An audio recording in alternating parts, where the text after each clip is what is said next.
ازيكم عملاء الكرام متابعينا. النهارده هنقول معلومه.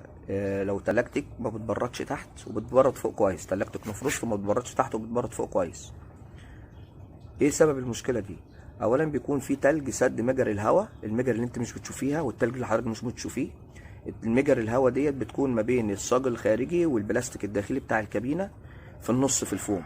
المجر دي بتتسد بسبب ان في تلج باب الفريزر مثلا كان مفتوح، او باب الكابينه مفتوح، او بتفتحي التلاجة كتير، او اولاد بيفتحوا التلاجة كتير، فطبعا بيخش بخار ميه وبيسد المجر دي. طب ايه الحل المشكله ديت من غير ما اجيب فني؟ لان في 90% من الشغل يا جماعه لما بنقول الحل ده للناس الحمد لله التلاجة بتشتغل كويس جدا وما بقاش في اي مشكله اصلا في التلاجة.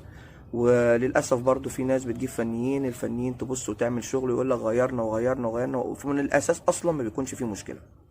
تمام. حل المشكله دي ايه؟ انا عارف ان هو صعب شويه عليك، بس معلش هو ده اللي لازم يتم علشان ما تعرضيش لاي مشكله او اي فلوس ما مش لازم ان انت تدفعيها.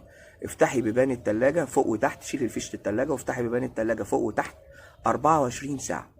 لو سمحتي يزيد عن 24 لكن ما يقلش عن 24. ليه؟ عشان التلج اللي حضرتك مش شايفاه ده بياخد وقت طويل قوي على ما يسيح، وخصوصا في الشتاء.